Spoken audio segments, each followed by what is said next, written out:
Assalamualaikum warahmatullahi wabarakatuh. Saya Amelia Nur Fadila dari kelas Sosiologi A dengan nomor NIM 12080300020 akan menjelaskan kembali mengenai materi Ulumul Quran yang ke-15, yakni mengenai materi Qosasul Quran. Teman-teman, sebelum kita masuk ke penjelasan materi utama, kita harus mengetahui terlebih dahulu apa itu Qosasul Quran. Nah, dijelaskan secara etimologi, Qosasul Quran ini merupakan bentuk jamak dari kata qosah yang berarti berita, kisah, perkara, dan juga keadaan.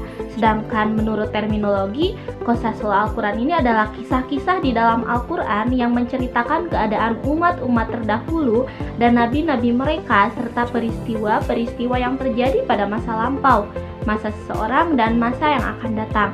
Jadi, sekarang kita akan mengetahui mengenai bentuk-bentuk serta contoh Qosasul Quran sendiri, yakni mana Al-Qosasul. Nah, di sini saya akan menjelaskan 3 contoh atau 3 bentuk dari Qosasul Quran itu sendiri. Yang pertama ada kisah Al-Anbiya, yakni kisah para nabi terdahulu.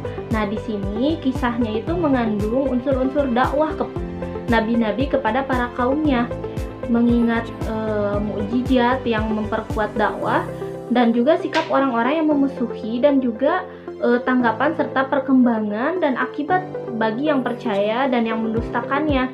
Jadi di sana di kisah para Al-Anbiya itu menjelaskan bagaimana kisah para nabi terdahulu, bagaimana cara mereka menyampaikan dakwahnya kepada para kaumnya hingga kepada lika-liku serta apa yang terjadi, bahkan kerugian dan juga masalah yang terjadi pada saat itu.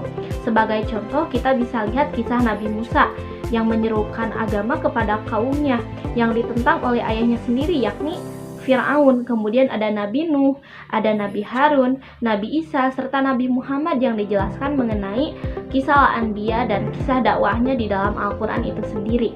Dan yang kedua, ada kisah yang berkaitan dengan peristiwa masa lalu. Nah, hal ini adalah kisah yang berkaitan pada masa lalu dan orang-orang yang tidak dipastikan kenabiannya. Jadi di sini diceritakan kisah mereka, tetapi mereka bukanlah seorang nabi atau tidak pasti dalam kenabiannya. Nah, di sini kita bisa sebagai contoh ada kisah Talut dan juga Jalut. Kemudian ada kisah Habil dan Qabil, anak dari Nabi Adam Shallallahu Alaihi Wasallam. Dan yang ketiga adalah kisah yang berkaitan dengan kejadian pada masa Rasulullah. Jadi kisah-kisah yang diceritakan yang memang terjadi pada zaman Rasulullah Shallallahu Alaihi Wasallam, yakni cerita yang terjadi pada masa Nabi Muhammad, di mana sebagai contoh ada kisah perang Badar, perang Uhud, kemudian ada kisah keluarga Nabi dalam Quran surat Ali Imran, kemudian perang Hunain dan Tabuk dalam Quran surat At-Taubah, serta perang Al-Ahzab dalam surat Al-Ahzab yang dijelaskan di dalam Al-Quran. Itu merupakan bentuk-bentuk dari Qosasul Quran beserta contohnya. Nah, teman-teman semuanya, setelah kita mengetahui mengenai bentuk dan juga contoh dari Qosasul Quran itu sendiri, kita juga harus mengetahui manfaat dari Qosasul Al-Quran itu sendiri. Nah, di sini ada 6 manfaat dari kita mempelajari Qosasul Quran. Yang pertama, untuk menjelaskan prinsip-prinsip ajaran para rasul yang dalam contoh terdapat dalam Quran surat Al-Anbiya ayat 25. Dan yang kedua adalah mengokohkan hati Rasulullah dan hati umatnya terhadap agama Allah, dan juga menguatkan kepercayaan orang-orang yang diberikan iman terhadap kemenangan, kebesaran, dan juga terhadap kekuasaan Allah, serta menghancurkan kebatilan dan juga para pendukungnya. Terdapat dalam Quran surat Al-Hud ayat 120.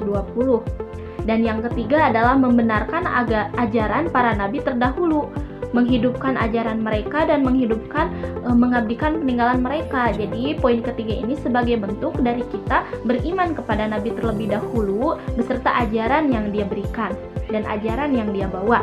Dan poin yang keempat adalah untuk membongkar kebohongan ahli kitab dengan menjelaskan hal-hal yang mereka sembunyikan dan juga menentang apa-apa yang terdapat pada kitab mereka setelah mengalami perubahan dan juga penggantian. Jadi di sini Qosasul Quran Al-Quran sebagai penyempurna dari kitab-kitab sebelumnya. Jadi Al-Quran disebut sebagai penyempurna dan juga nantinya akan sebagai penerang bagi ajaran-ajaran terlebih dahulu. Begitupun ketika ada kitab Allah yang telah diubah, maka Al-Quran yang akan menjawabnya dengan kisah-kisah terlebih dahulu dan juga apa yang telah Allah turunkan secara sempurna. Dan poin kelima adalah menunjukkan kebenaran Nabi Muhammad dalam risalah dakwahnya dengan membentukkan tentang keadaan orang-orang terdahulu dalam berbagai macam level generasi yang berbeda. Jadi di sini memberikan penerangan bahwa Nabi Muhammad SAW dalam risalah dakwahnya itu benar-benar bagus dan membentuk tentang keadaan orang-orang terlebih dahulu sebagai contoh bagaimana dakwah dan juga lika-liku agama Allah dalam mencapai penyebarannya. Dan yang keenam adalah kisah atau cerita yang merupakan salah satu metode yang cukup baik dalam berdakwah dan ungkapannya lebih cepat menancap dalam jiwa.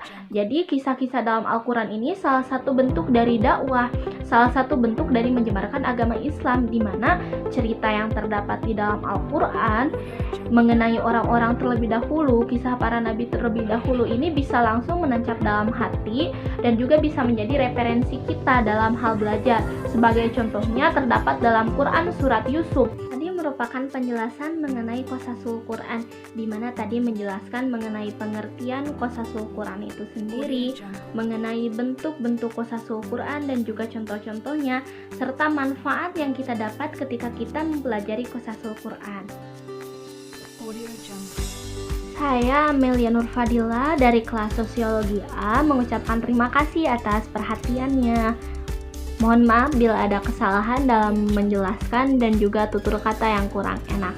Billahi taufiq wal hidayah. Wassalamualaikum warahmatullahi wabarakatuh.